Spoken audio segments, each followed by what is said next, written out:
Admiral Kethver stood on the bridge of his flagship, the Imperial Dominance, watching the stars through the massive viewing screen. His 4 arms crossed behind his back in the traditional pose of authority. The ship was huge, stretching nearly 2 miles from front to back, with enough firepower to destroy entire planets. Around him, his crew worked at their stations with quiet efficiency. For 300 years, the Zephyrian Empire had ruled this part of the galaxy. They had conquered 47 different species and brought order to thousands of worlds. The Empire's technology was the most advanced anyone had ever seen. Their plasma weapons could cut through any known material. Their energy shields could stop the most powerful attacks. No one had ever stood against them, and one dot today should have been just another routine patrol along the border of contested space. These outer regions always had small ships trying to sneak past Imperial defenses. Pirates, smugglers, refugees. From conquered worlds. All of them were dealt with quickly and efficiently. Admiral, called Communications Officer Veltar from her station. We have detected a small vessel approaching from Sector 7-9. Kethver turned his large head toward the officer. His species had evolved from predators, and his yellow eyes could see much better than most. Size and classification? Unknown design, sir. Length appears to be approximately 400 meters. The hull configuration does not match any known species in our database. This was interesting.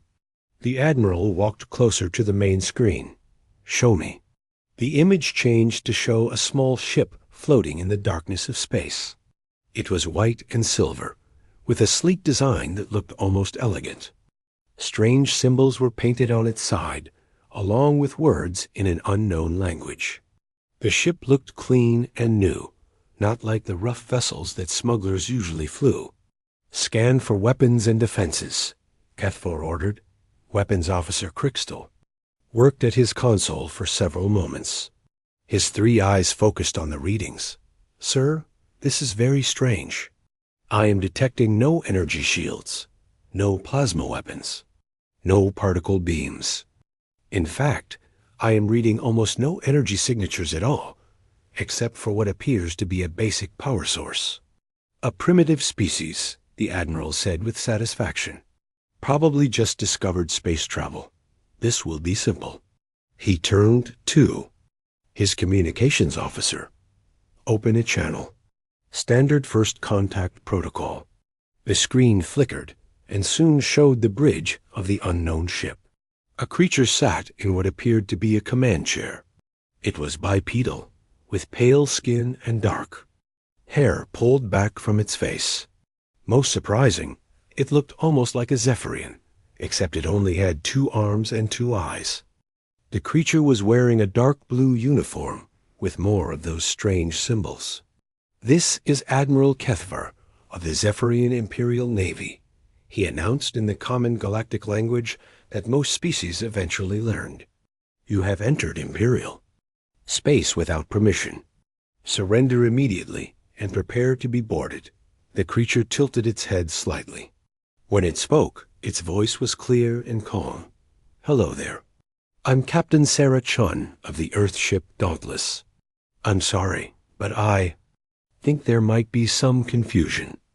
Our navigation charts show this as unclaimed space. We're just passing through on an exploration mission. Kethver was surprised that this primitive species already knew the galactic language. But their ignorance of Imperial law was typical.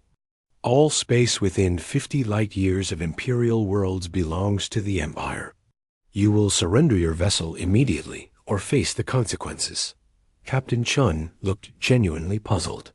Look, I really don't want any trouble. Maybe we could talk. About this? I'm sure we can work something out. The Admiral felt his patience running thin. These primitives never learned until they saw Imperial power firsthand. You have 1 minute to surrender. After that, we will disable your ship and take you prisoner. I'm sorry, but I can't do that, the human said. She still sounded polite. But there was something firm in her voice. "We haven't done anything wrong, and we have people depending on us to complete our mission." Kethfer cut the communication channel. He turned to his weapons officer. "Target their engines. Minimal power. We want them alive for questioning." "Yes, sir." Krickstahl's hands moved over his controls. Plasma cannons charging. Target locked. Fire. Bright blue energy lanced out from the Imperial ship.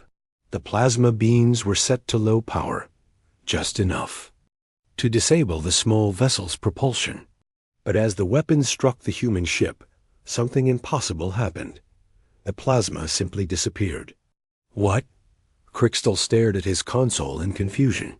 "Sir, the weapons fired correctly, but there was no impact. Fire again. Full power this time." The weapons officer hesitated for just a moment. Full-power plasma cannons could destroy a ship that size completely. But orders were orders. Firing. This time, the beams were bright enough to light up the space around both ships. The energy that lanced toward the human vessel could have cut through the strongest known armor like it was paper dot again. The plasma simply vanished before it could hit the target. "Impossible," whispered Science Officer Mordim from his station. "Sir, our sensors show the weapons are functioning perfectly. The plasma is reaching the target area and then just disappearing." Kethfer felt a cold sensation in his stomach. In 300 years of conquest, nothing like this had ever happened. Imperial weapons did not simply disappear. Try the particle cannons. Golden beams of pure energy shot toward the human ship. They too vanished without effect. Torpedo spread. Maximum yield. 6 massive torpedoes streaked through space, each one capable of destroying a city. They got within 100 meters of the human vessel, and then simply winked out of existence, as if they had never been there at all. The communications channel opened again without them requesting it. Captain Shun appeared on screen, looking concerned. "Are you folks having some kind of technical problem? Your weapons systems seem to be malfunctioning. We're showing a lot of energy discharge, but nothing's actually reaching us." Kethfer stared at the screen. The humans seemed genuinely worried about their welfare. "How are you doing this?" he demanded. "Doing what?" Chun asked. "We're not doing anything. We're just sitting here. Look, if your weapons are broken, maybe we can help. We've got some pretty good engineers aboard." "Our weapons are not broken," the Admiral snapped. "You are somehow deflecting our attacks." The human captain looked even more confused. "Deflecting? With what?" "We don't have any weapons aboard. This is a science vessel." Science Officer Mordim was running every scan he could think of. "Admiral, I am detecting no energy shields around their vessel. No defensive systems of any kind. According to our instruments, there is nothing there that could stop our weapons." "But our weapons are not reaching them," Kethfer said slowly. "No, sir, they are not." Captain Shun was talking to someone off-screen. She turned back to face them. "My chief engineer says that if you want to run a diagnostic on your weapon systems, we'd be happy to move to a safe distance while you work on the problem." The Admiral found himself in a situation he had never experienced before. For the first time in his long military career, he had encountered something that Imperial technology could not handle. A small ship from a primitive species was casually ignoring the most powerful weapons in the known galaxy, and they seemed to think the problem was on his end. "Sir," Communications Officer Veltar said quietly, "what are your orders?" Kethfer looked at the human ship floating peacefully in space, showing no signs of damage despite being hit with enough firepower to level a mountain. The creature on the screen was still looking at him with what appeared to be genuine concern for his technical difficulties. For the first time in 3 centuries of Imperial expansion, Admiral Kethvar of the Zephyrian Navy had absolutely no idea what to do next. 3 hours had passed since the impossible encounter began. Admiral Kethver stood in his private quarters, staring out at the human ship through the reinforced window. The vessel still floated there peacefully, completely undamaged. His weapons. Officers had tried everything in their arsenal. Nothing worked. A soft chime indicated someone at his door. "Enter," he called. Science Officer Mordim walked in, carrying a datapad. His usually confident manner seemed shaken. "Sir, I have completed a full analysis of the encounter. The results are disturbing. Show me."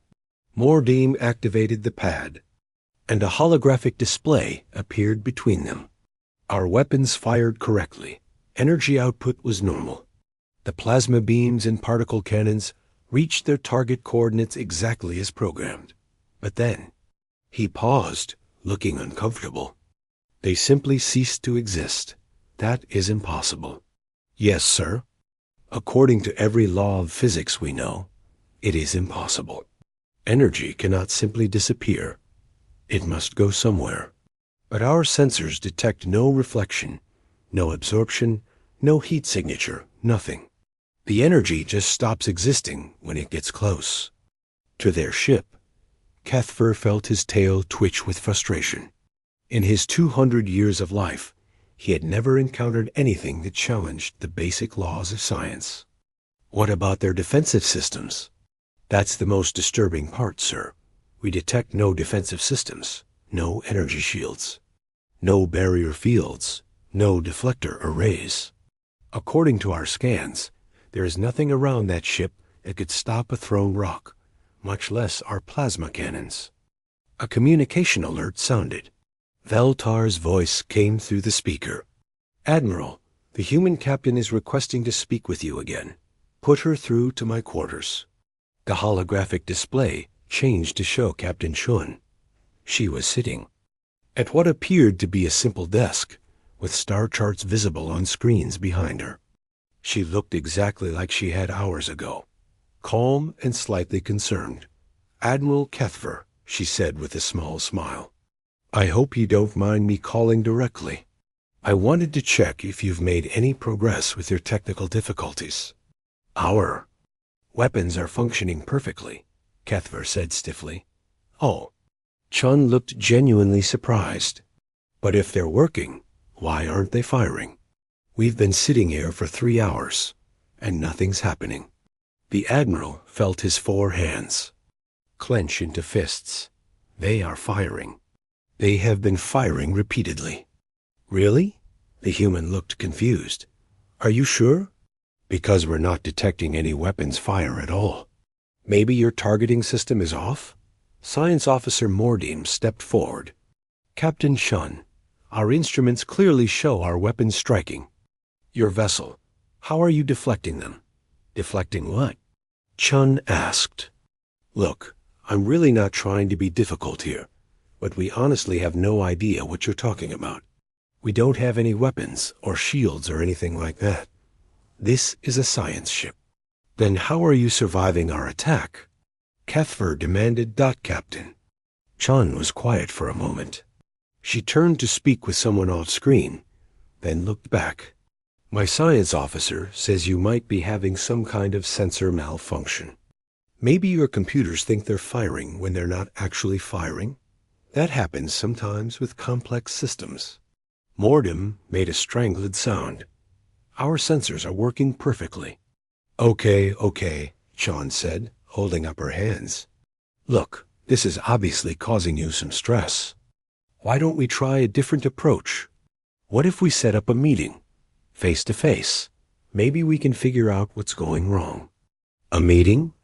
Kethver was so surprised he almost dropped his datapad. "Sure, cultural exchange. You could send some people over to our ship, and we could send some over to yours. Maybe your engineers could take a look at our systems and see if there's something we're missing. And our people could check your weapon systems, see if they can spot the problem." The Admiral stared at the screen. In 300 years of Imperial expansion, no one had ever suggested a friendly meeting after failed conquest attempt. Most species either surrendered immediately or fought to the death. None of them offered to help fix Imperial technology. You would allow Imperial personnel aboard your vessel? He asked slowly. Of course, Sean said. We're explorers. Meeting new people is what we do. Besides, if there's some kind of technical problem happening here, it's better if we work together to solve it. Mordeem leaned closer to the Admiral. Sir, this could be an opportunity to examine their technology directly. Kethva considered this. His weapons could not damage the human ship. His sensors could not explain how their defenses worked. A direct examination might provide answers. Very well. We will send a technical team to your vessel. Great. Sean smiled brightly. How many people were you thinking? We can accommodate maybe 6 or 8 comfortably. 4 will be sufficient. When can this meeting take place? How about right now? We can have a shuttle ready in about 20 minutes. The speed of the human response surprised Kethvar again. Most diplomatic meetings took days or weeks to arrange. Very well. Excellent. Oh, one thing though. Our ship operates on a standard oxygen-nitrogen atmosphere. Will that work for your people? Yes, that will be adequate. Perfect. We'll send over our shuttle to pick up your team. See you soon. The communication ended. Kethvar turned to Mordeem. Select a technical team. I want our best engineers and scientists. Find out how their technology works. Yes, sir. Who should lead the team? You will.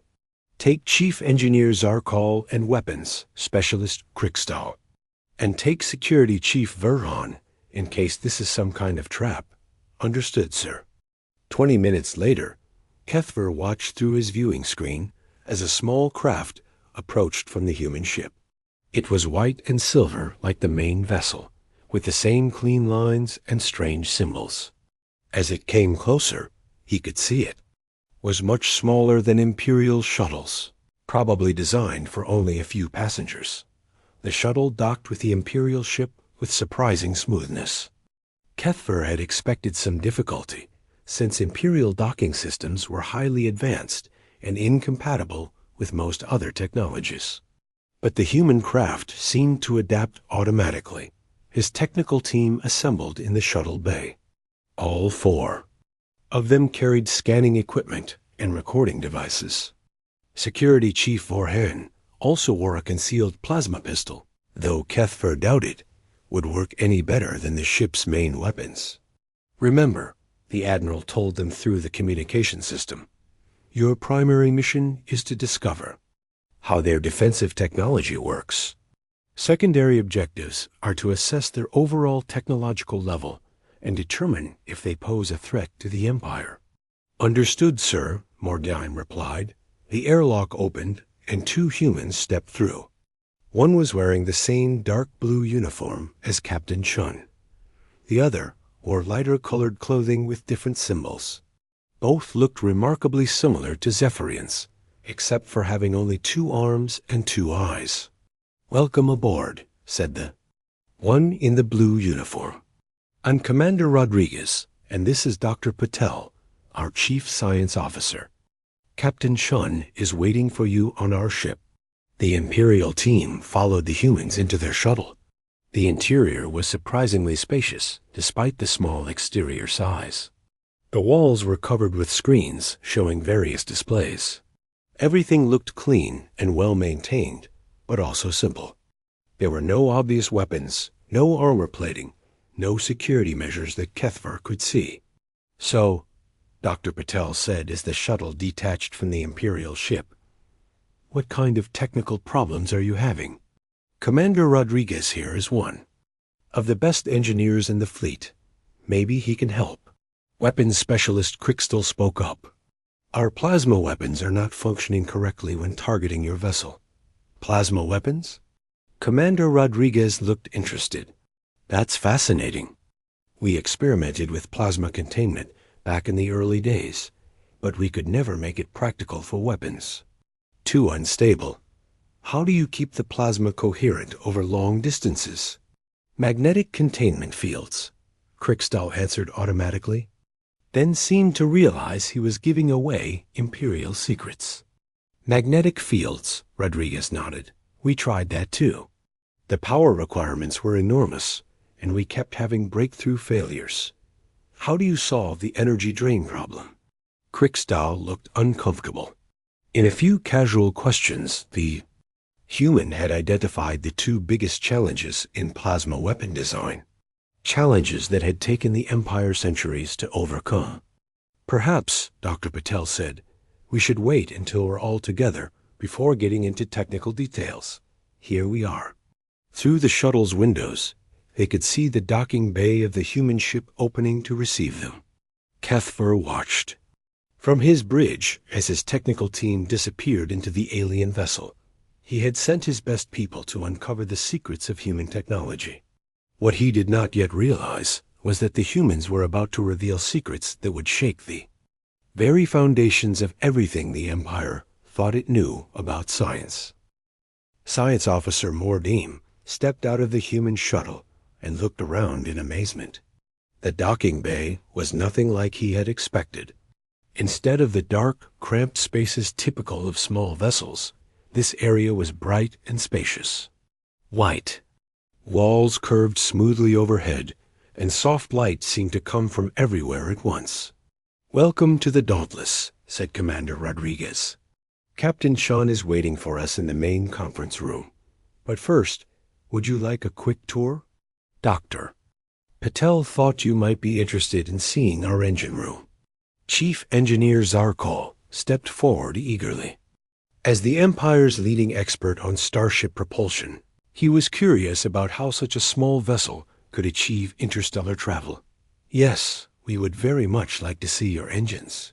"Great," Dr. Patel said. "Fair warning, though, our setup is pretty basic compared to what you probably have. We're still using fusion power." Mordim felt his stomach drop. Fusion power had been banned in the Empire for over 2,000 years. The technology was far too dangerous. Early Imperial experiments with fusion had resulted in the complete destruction of 3 research stations and the deaths of millions of scientists. "Fusion?" he asked weakly. "Oh, yes," Dr. Patel said cheerfully as they walked down a clean corridor. "We've been using it for about 300 years now. Much cleaner than the old chemical rockets, and way more efficient than antimatter. Plus, the fuel is everywhere." Weapons specialist Krickstahl made a choking sound. "You said antimatter like it was less advanced than fusion." Commander Rodriguez laughed. "Well, antimatter is powerful, but it's incredibly dangerous to store and transport. One tiny containment failure and boom, there goes your ship and everything within 50 kilometers. Fusion is much safer." The Imperial team exchanged horrified looks. These humans spoke about antimatter like it was a toy they had outgrown. In the Empire, antimatter was theoretical only. The energy required to create even tiny amounts was greater than the output of most planetary power grids. They reached a heavy door marked with symbols in the human language.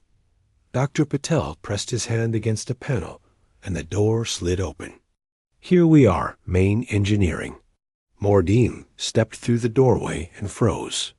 The room beyond was enormous, far larger than should have been possible given the size of the ship. In the center was a cylindrical structure about the size of a small building, covered in pipes and cables.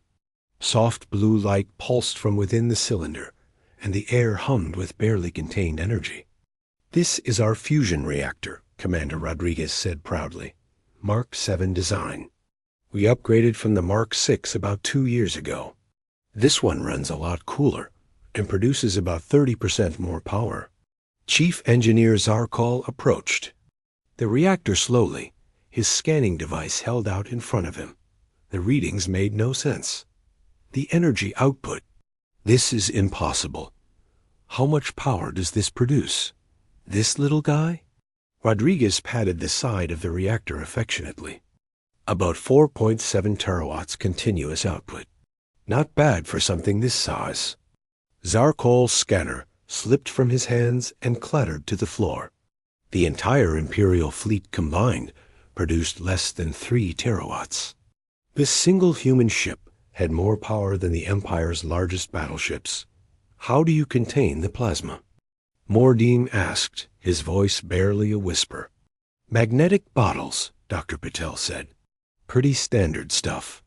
We heat hydrogen to about 100 million degrees and use superconducting magnets to keep it away from the reactor walls. 100 million degrees?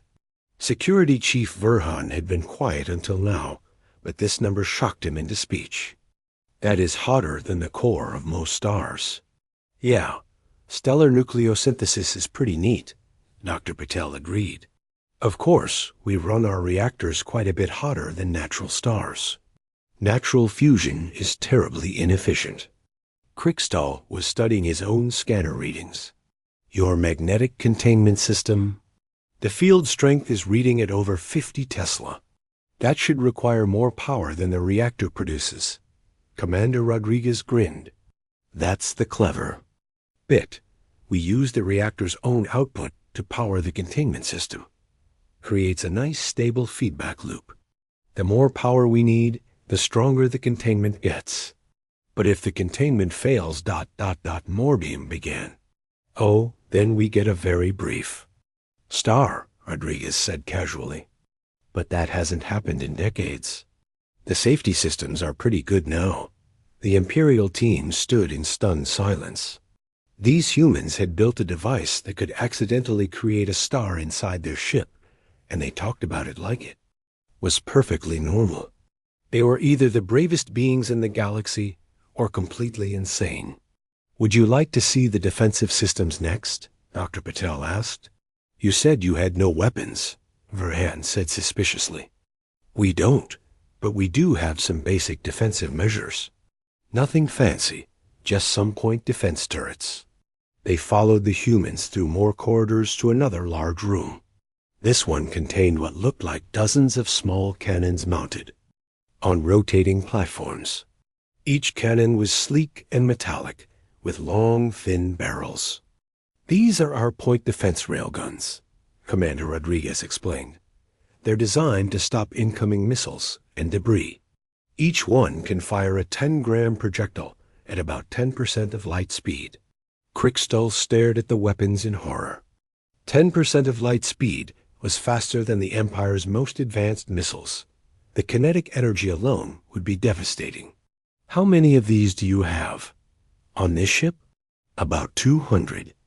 They're fully automated, so they can track and engage thousands of targets simultaneously.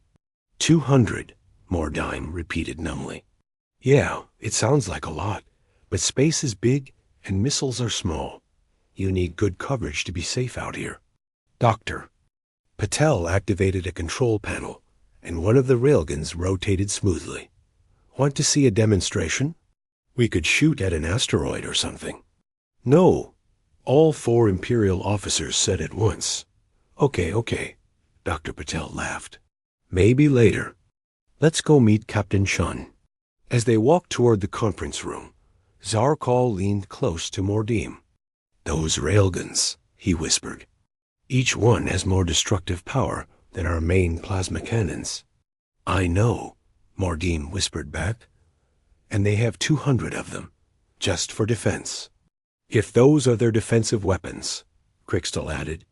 Quietly, what do their real weapons look like? Security Chief Verhan was checking his concealed plasma pistol.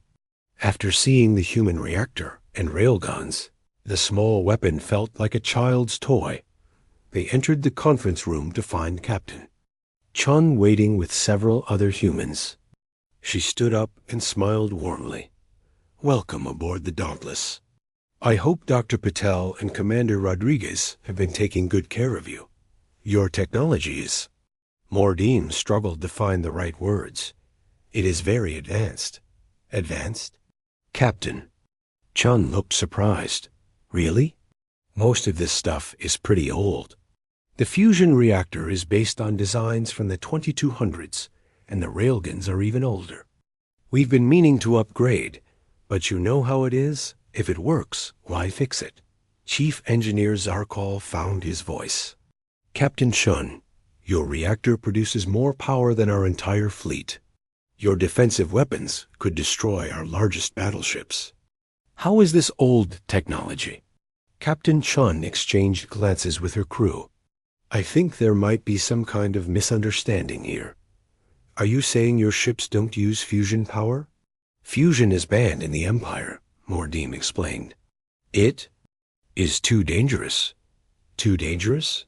Dr. Patel looked confused. But it's the safest power source we've ever developed. Much safer than fission and way safer than antimatter. You have used antimatter? Verheyen asked. Well, sure, Commander Rodriguez said. Back in the early days of space travel. But we stopped using it for most things after the Luna City accident. Antimatter is great for long-range exploration, but for everyday use, fusion is much more practical. The Imperial team sat in their chairs, trying to process what they were hearing. These humans spoke about antimatter like it was an outdated technology they had abandoned for safety reasons. They treated weapons that could destroy Imperial warships as basic defensive tools. Captain Shun sat down across from them. Look, I think we need to have an honest conversation here. You keep talking about your weapons not working against our ship, but we're not detecting any weapons fire at all. Are you sure you're actually shooting at us? We have fired every weapon in our arsenal, Quickstall said firmly. Plasma cannons, particle beams, antimatter torpedoes. Nothing reaches your ship. Antimatter torpedoes? Dr. Patel's eyes widened. You're shooting antimatter at us? That's incredibly dangerous. You could have destroyed both our ships. The torpedoes are not reaching you, Mordim said. They disappear before impact, just like all our other weapons. Captain Shun turned to one of her officers. Lieutenant Kim, are our passive defenses active?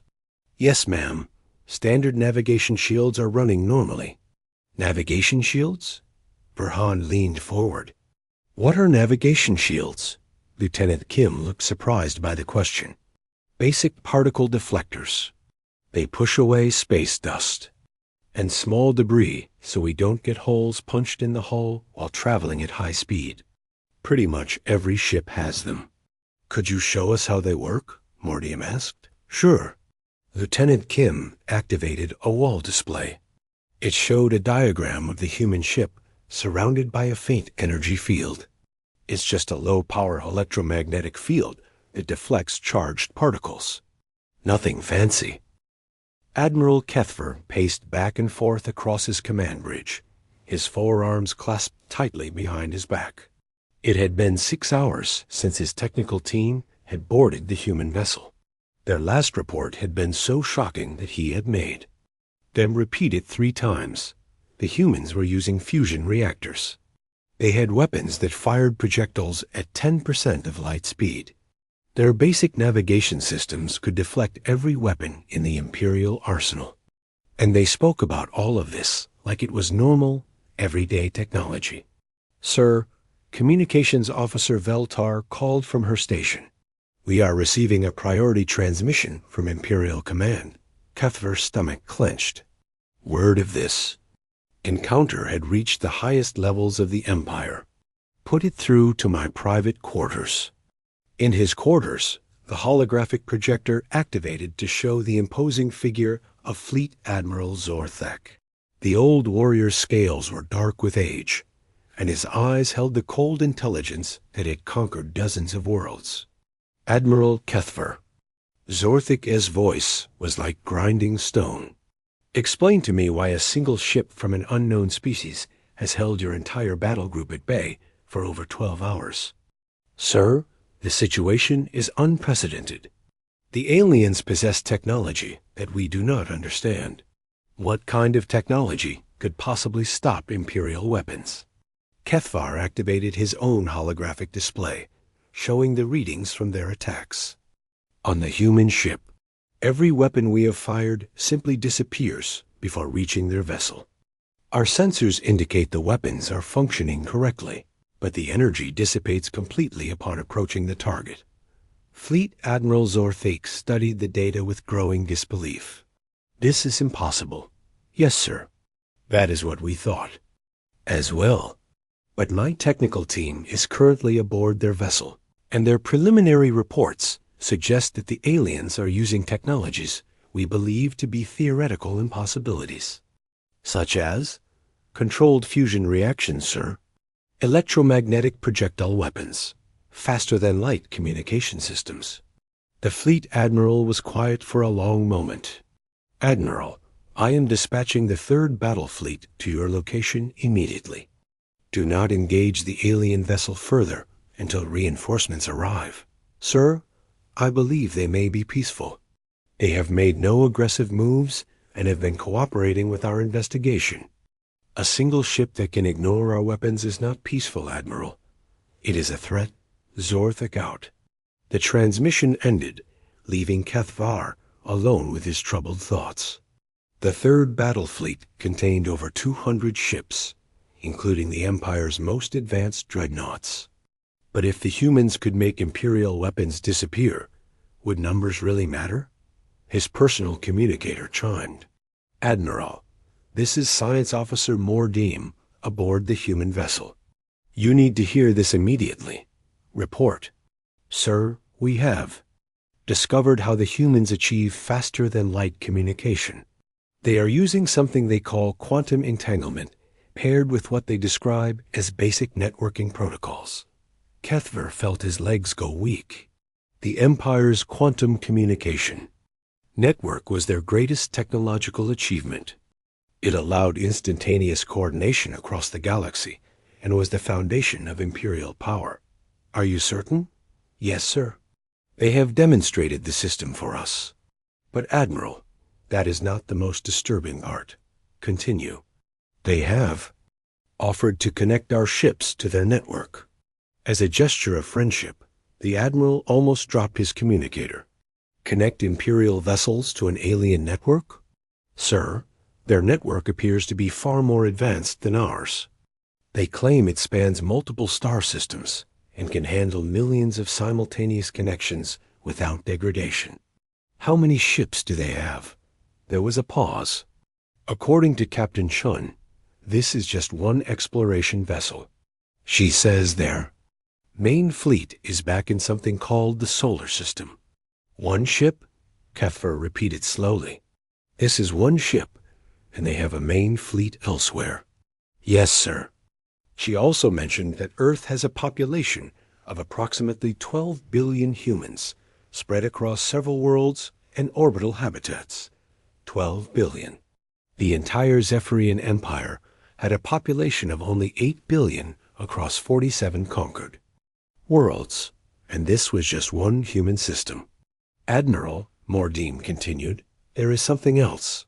We asked about their military capabilities, and Captain Shun said that the Dauntless is not a military vessel.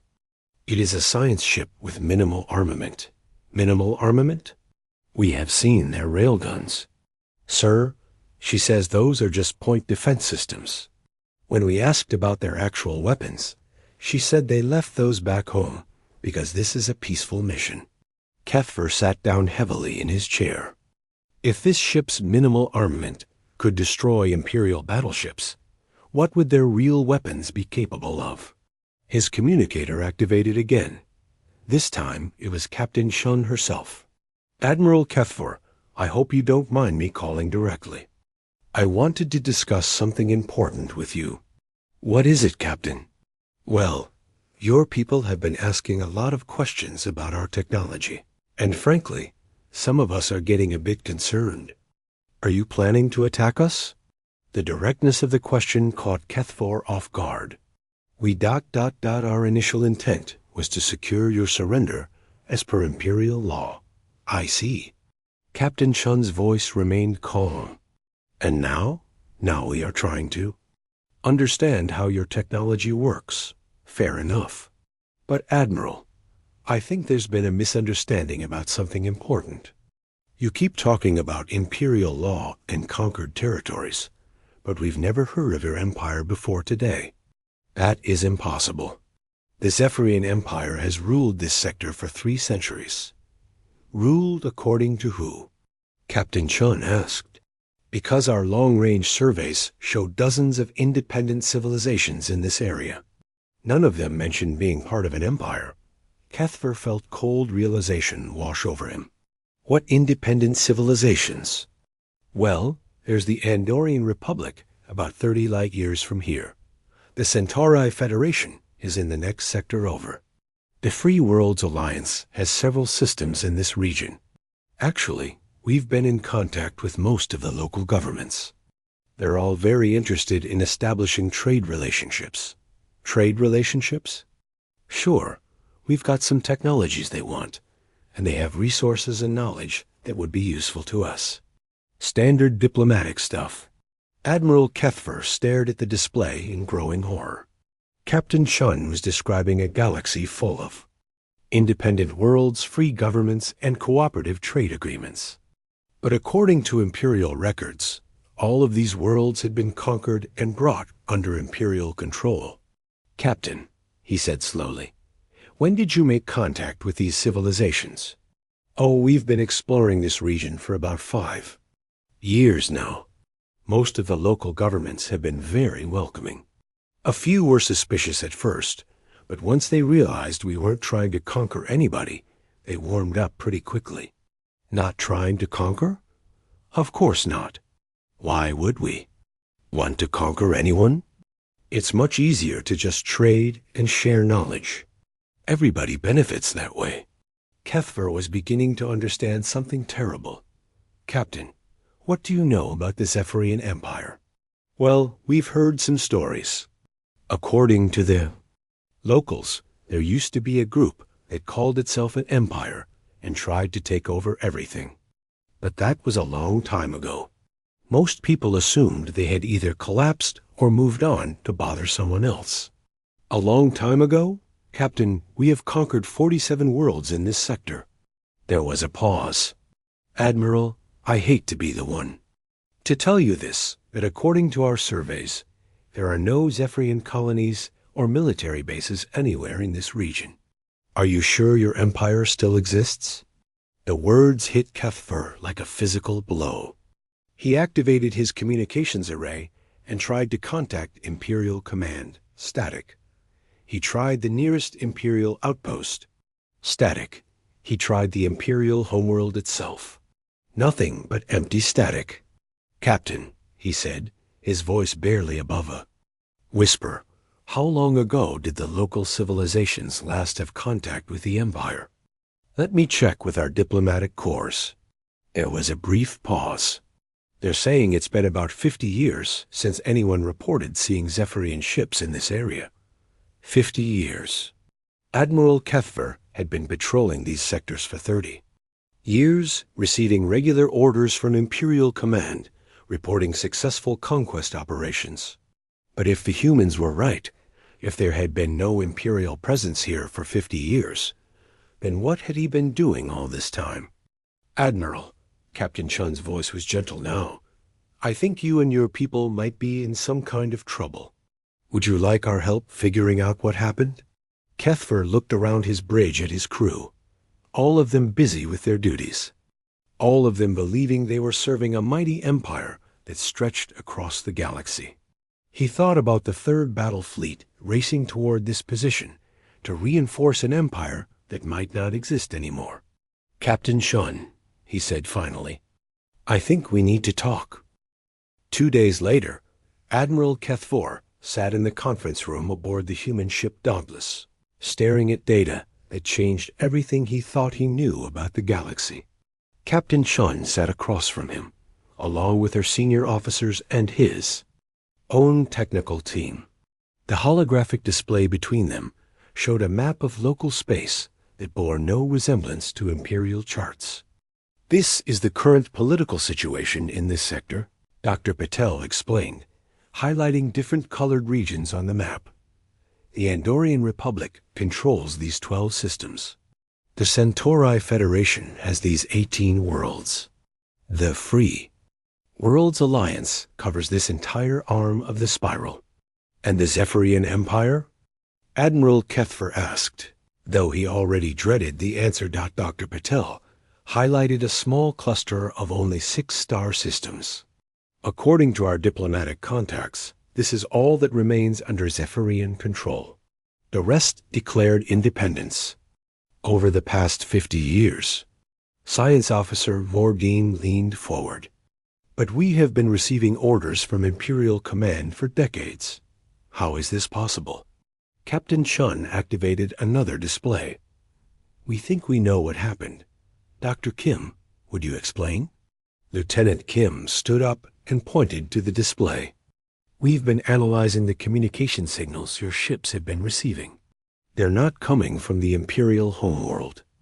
They're being generated by an automated system on one of your own command ships. What? Chief Engineer Zarkal looked shocked. It appears that about 50 years ago, when the Outer Territories began declaring independence, someone in your fleet activated an emergency protocol. The system has been creating fake orders and false reports to maintain the illusion that the Empire still exists. Admiral Kethver felt his world crumble around him. You are saying we have been fighting imaginary wars? Not exactly, Captain Chun said gently. Your battles were real, but you haven't been conquering worlds for the Empire. You've been raiding independent settlements and calling it conquest. Commander Rodriguez activated another screen. We've been in contact with some of the worlds you've attacked over the years. They remember you. They just thought you were pirates or raiders, not representatives of a government. Pirates? Weapons Specialist Kriegstall repeated the word like it tasted bitter. The thing is, Captain Chun continued, most of the worlds you attacked rebuilt quickly and moved on. A few Zephyrian raids every few years was annoying, but not really a serious threat, especially since you never stayed to actually occupy anything.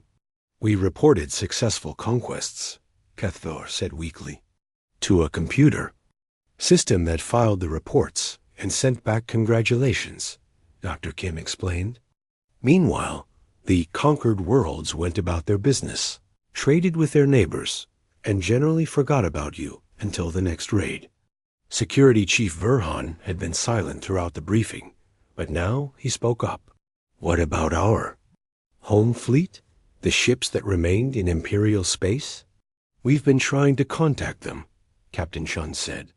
So far, no response.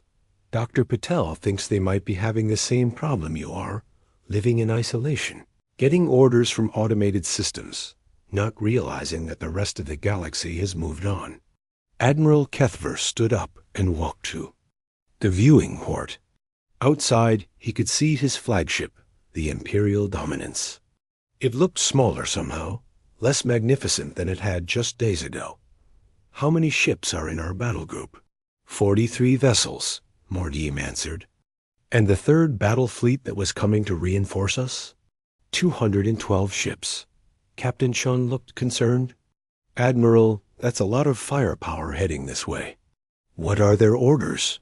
To destroy any threat to the Empire, Kethvar said quietly. Which means you. Even though our weapons can't hurt them? Commander Rodriguez asked. You saw how our weapons performed against your ship. But the third battle fleet has planet-killer weapons, antimatter bombs, gravitational disruptors. They will not stop with simple plasma cannons. Captain Chun exchanged glances with her officers. How long until they arrive? 6 hours, maybe less. Then we need to work fast, she said, standing up. Dr. Patel, contact the diplomatic corps. Tell them we need an emergency council meeting with all the local governments. Commander Rodriguez, start preparing the communication arrays. We're going to need to broadcast on all frequencies. What are you planning? Admiral Kethver asked. We're going to tell your fleet the truth, Captain Chun said simply. All of it. 4 hours later, the Dauntless hung in space, surrounded by ships from a dozen different worlds. The Andorian Republic had sent 3 vessels. The Centauri Federation contributed 5. The Free Worlds Alliance brought 7 ships of various designs. Even some of the smaller independent colonies had sent representatives. This is quite a gathering, Admiral Kethfer observed from the human bridge. Wait until you see what they brought, Captain Sean said. She activated the communications array. All ships, this is Captain Sean. Admiral Kethfor, would you like to address the fleet? Kethvar stepped forward, feeling the weight of 3 centuries of imperial pride crashing down around him. Ships of the 3rd Battle Fleet, this is Admiral Kethvar. I am ordering you to stand down and cease all hostile actions. Fleet Admiral Zorthuk's image appeared on the main screen. Behind him, Kethver could see the bridge of the massive dreadnought Imperial Glory. Admiral Kethver, explain why you are surrounded by alien vessels. Sir, we have discovered that the situation is not what we believed. The Empire. Kethver struggled with the words. The Empire no longer exists as we knew it. Explain. The worlds we thought we had conquered have been independent for 50 years. Our orders have been coming from automated systems. We have been fighting a war that ended decades ago. Zorthik's expression did not change. Irrelevant. These aliens represent a threat to Zephyrian supremacy. They will be destroyed. Sir, they are offering to help us, to show us what has really happened. I have my orders, Admiral. Stand aside. Captain Chun stepped forward. Fleet Admiral Zorthik, my name is Captain Sarah Chun of the Earth Confederation. I'd like to show you something. The screen split to show feeds from dozens of different ships. Each one showed a different species. The tall, graceful Andorians with their blue skin and antennae. The small, furry Centauri with their large eyes. The crystalline beings from the free worlds, and many others. These are your neighbors, Captain Chun continued. They've been living free and peaceful lives for 50 years. They remember when your ships used to raid their worlds, but they don't consider you enemies. They consider you fellow beings who got lost and need help finding their way home. Lies, Zorthik snarled. Prepare all weapons. Target the alien vessels. But something unexpected happened. Instead of acknowledging the order, many of the Imperial ships remained silent. Finally, one captain spoke up. Sir, this is Captain Velkaran of the cruiser Stellar Pride. My science officer has been monitoring the alien communications. These beings are telling the truth. We have been receiving false orders for decades. Mutiny, Zorthik growled. No, sir. Another voice joined in. This is Captain Mordun of the Victory's Edge. We have families back home who we haven't seen in years, because we've been fighting this endless war. If there's a chance for peace. One by one, more Imperial captains began to speak up. The communications channels filled with voices of Zephyrian officers who had been fighting for decades without really understanding why Dr. Patel activated another display. Fleet Admiral, we've prepared a complete historical record of what happened to your empire. Political documents, trade agreements, diplomatic records from dozens of worlds. We can show you exactly how and when each territory gained independence. We can also show you something else, Captain Sean added. She nodded to Lieutenant Kim, who brought up a new image on the screen. That it showed a blue-green world with white clouds swirling around it. Cities' lights were visible on the night side, and orbital stations glittered like jewels around the planet. This is Earth, Captain Chun said. Our homeworld. Population 12 billion. We have cities that float in the clouds, underwater colonies, orbital habitats that house millions of people. We have explored hundreds of star systems and made contact with dozens of civilizations. She paused, letting the image sink in. And we did all of this in just 300 years. 300 years ago, we were still fighting wars with chemical explosives and metal bullets. We nearly destroyed ourselves twice with nuclear weapons. We poisoned our oceans and burned our forests. The image changed to show human cities, human ships, human technologies that dwarfed anything the Empire had achieved. But we learned something important, Captain Chun continued. We learned that working together is always better than fighting. We learned that sharing knowledge makes everyone stronger. We learned that the universe is big enough for everyone to find their place. Fleet Admiral Zorfek stared at the images in silence for a long moment. Finally, he spoke. What are you offering? Friendship, Captain Chun said simply. Help rebuilding your civilization. Technology that could solve your energy problems. Improve your ships. Extend your lives. Trade agreements that could make your worlds prosperous. And most importantly, a place in a galactic community where every species has a voice. And in return, tell us about your culture. Share your history. Teach us what you've learned in your thousands of years of space travel. Help